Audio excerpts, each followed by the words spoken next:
Hello everyone, long time no see. Happy Diwali. If you are from India, if you are from outside, happy Diwali to you too.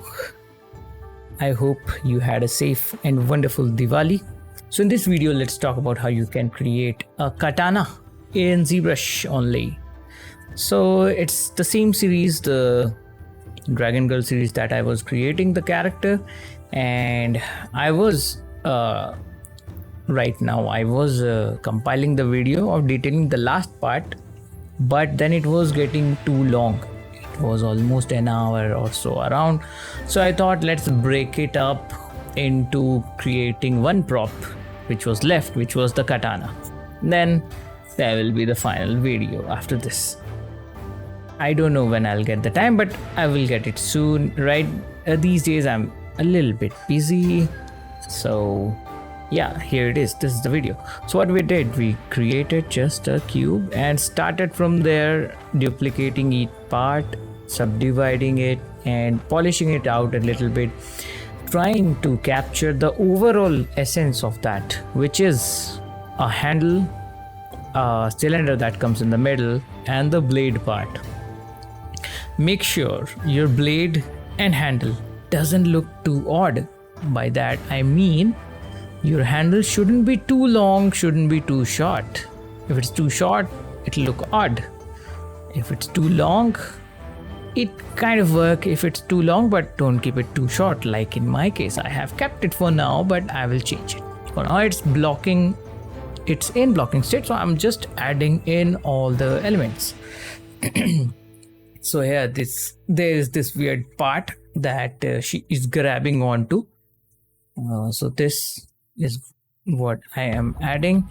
So to add things, I usually go this route of masking it out, extracting it, and remesh it or dynamesh it, whatever works for you. Do that.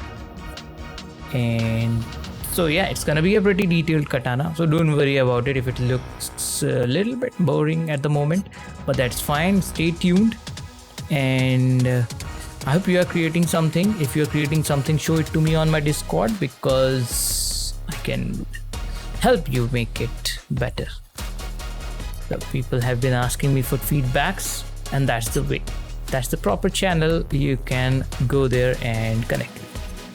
Here comes a little, I don't know, a dragon face, dog face, whatever, a dragon face. Yeah, it is a dragon face. I'm kidding.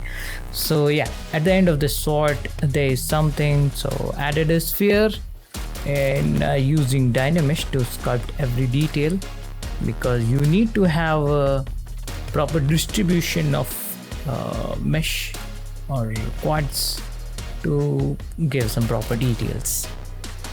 For that I use dynamesh, and then we can z-remesh and project all the details back onto the surface.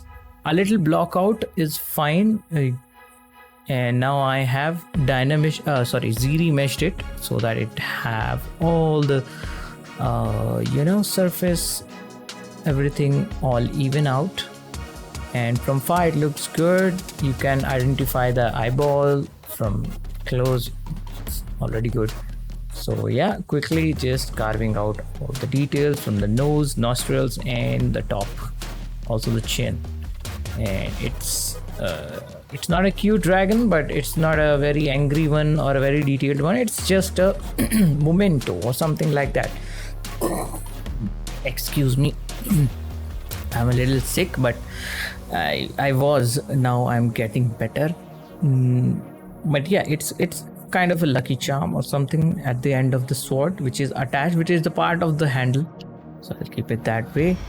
Let's detail the handle part a little bit, trying to find a good brush where the awk brush comes in place, which worked for me in a lot of cases for creasing, for in place of dynamesh. If you have just one brush, you're relying on one brush, get the awk brush pack somewhere. You can find it on the internet, and we'll be good to go.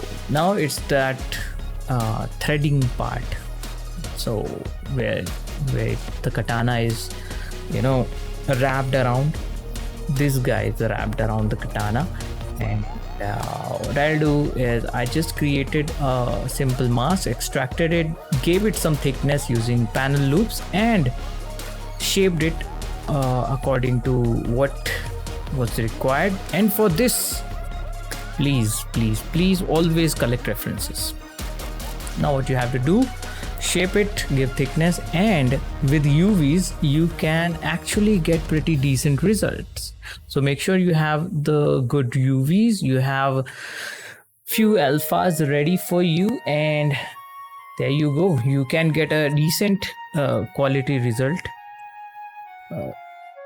And you can project that detail using noisemaker, and you can apply that to mesh. Make sure you are using, if you are not sure, you are using the layers, but if you're sure, that's fine. If it's your personal project, if you know you're not going to change that alpha, that's fine, or make a duplicate of it.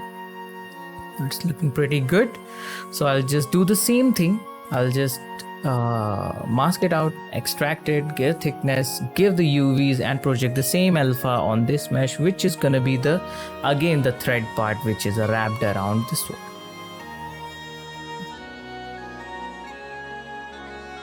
Yeah, make sure it looks believable. Work on it, don't rush it. Work on it and make sure it is logical and believable. Once there, view it quickly, and boom, same mesh, same alpha, same kind of you can save the preference as well of noisemaker. I didn't do it, but you can do that. Now duplicate everything.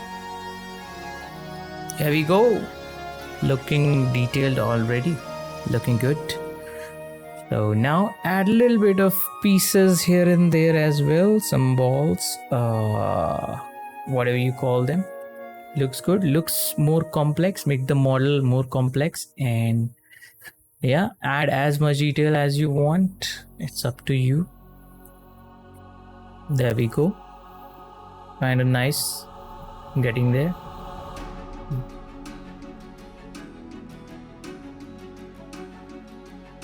As you can see, most of the part here is done, but if you still want to stick around, because in this video I will again move on towards detailing the hand as well, posing it a little bit. So you want to watch that, you can, or else you can watch other things. So oh yeah, no, don't go away. I am detailing this cylinder, which is a very crucial part of a sword, which connects the blade to the handle. So don't forget, don't rush it, watch it how I do it. So I took an alpha, I had or make it in Photoshop a black and white map or any alpha. In my case, I took an alpha from the internet. It was looking nice, but it has some pieces, floating pieces. Make sure you delete them, or anyway merge them to the main mesh, because it can't be floating, you know. Now this I am creating a cylinder using initialize properties. You can make the cylinder whatever shape. You can increase the radius, you can increase the segments. So that's what I did. I'm placing it around that design so that it looks more believable, and voila. Now as you can see, there are a lot of few floating pieces. I'll just scale them up. I'll try to remove them, and yeah.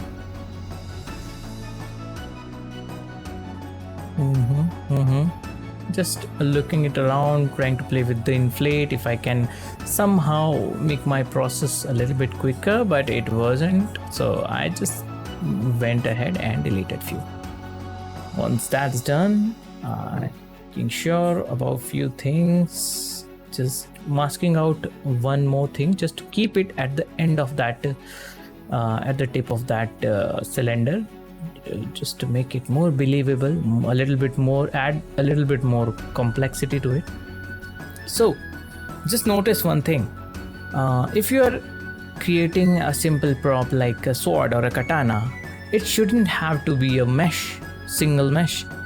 It needs to have multiple meshes. It needs to have multiple subtools. And I noticed that the sword was flipped, so that's me being silly. I am fixing it now. Anyways, what I was saying is even a simplest of prop can be comprised of multiple elements. If you're creating a mouse or a keyboard, don't make the keyboard a single mesh. Keep all the keys separate. So why that? Because separation creates complexity. It can give you more control over your detailing. If I would have made the whole sword in one mesh or a two mesh, it would have been disaster, because there was no way to control my detailing or a proper edge flow or the brush strokes. I can't move or work freely if I have a single mesh. If you are creating something, any character or any part of it or any part of clothing, make sure it's not it's necessary. If it's not necessary, keep it separate. If it is utterly necessary, then keep it a single mesh, tiny mesh it, smooth it out, merge them all. So here, quickly trying to pose it, just figuring out how it will look, and it is looking good. One by one, all the fingers, it's pretty low quality at the moment. I'll add the nails, I'll add all the details, the knuckles, the palm details, everything where later on in the video, maybe not in this video, but in the next video, I'll complete this character. And then we will move on to something else, maybe whatever training you want me to look into Blender, or maybe we can try some tutorials there. Let me know. Comment your thoughts, whatever you want me to make videos on. Comment something. It helps reach more people who needs something like this, who is creating a samurai or creating a sword and want to look at a couple of things, a different way of creating a sword. Maybe comment, share if you know someone, or if you are the one, then cool, you landed up on the right video. And for that, hit like, because that was the class fees. You thought I won't notice it, huh? But you have to press like. It's compulsory. It's the class fees. And just detailing a little bit of here and there. If you notice few things, it's detailed. It's I haven't showed them in video. Don't worry about it. Like the biggest bangle of history and everything, detail of clothes and everything. So that will come later on in the next videos. Don't worry. This video was dedicated for Katana, and that's done.